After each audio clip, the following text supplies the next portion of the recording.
Hi hello welcome to my channel People Pulse with Prasuna. Devara part 1 trailer రివ్యూతో ఈ రోజు నేను మీ అందరి ముందుకి వచ్చేసాను.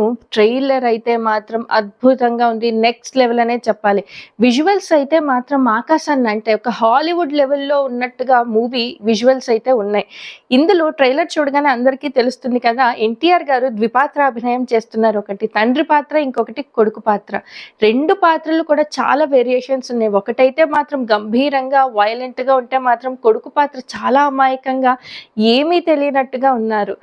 ఏ పాత్ర అయితే ఏంటండి, ఏ పాత్రనైనా కూడా లీలగా పోషించేస్తారు ఎన్టీఆర్ గారు. అయితే మాత్రం బ్యాక్గ్రౌండ్ స్కోర్ కూడా సినిమాకి తగ్గట్టుగా చాలా బాగుంది. ఇంకా ట్రైలర్ బాగా అబ్జర్వ్ చేస్తే తెలిసేది ఏంటంటే సైఫ్ అలీ ఖాన్ కూడా డబల్ షేడ్ అంటే ద్విపాత్రాభినయం అని తెలుస్తుంది. అండ్ విలన్ ఇంకా హీరో ద్విపాత్రాభినయం చేసే సినిమా మాత్రం ఇదే అవుతుందని నాకు అనిపిస్తుంది.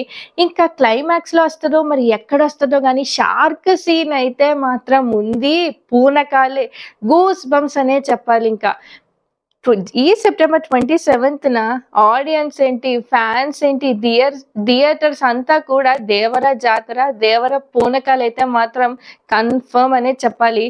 ఈ ఇయర్ అంతా కూడా దేవరానే నడుస్తుందండి. ఎన్టీఆర్ గారికి RRR మూవీతో ఆస్కార్ ఒక్కడుగు దూరంలో ఆగిపోయింది. ఈ సినిమాతో ఖచ్చితంగా ఆస్కార్ తన చేతితో పట్టుకుంటారని అయితే మాత్రం నేను మనస్ఫూర్తిగా కోరుకుంటున్నానని గట్టిగా నమ్ముతున్నాను. ఈ సినిమాతో ఆయనకు ఆస్కార్ రావాలని అయితే మాత్రం మీరు కూడా తప్పకుండా ప్రే చేయండి. ఆస్కార్ని అయితే మాత్రం ఎన్టీఆర్ గారు తప్పకుండా తెచ్చేయాలి దేవరా మూవీ. ఆస్కార్ని అయితే మాత్రం ఎన్టీఆర్ గారు తప్పకుండా తెచ్చేయాలి దేవరా మూవీతో.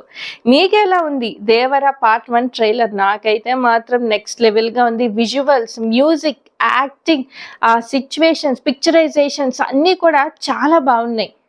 మీకు ఎలా అనిపించిందో కమెంట్స్లో అయితే తెలియచేయండి. నా ఛానల్ ఇప్పటివరకు సబ్స్క్రైబ్ చేయని వాళ్ళు ఉంటే తప్పకుండా సబ్స్క్రైబ్ చేయండి, షేర్ చేయండి, లైక్ చేయండి, పక్కనే ఉన్న బెల్ బటన్ని ప్రెస్ చేయండి.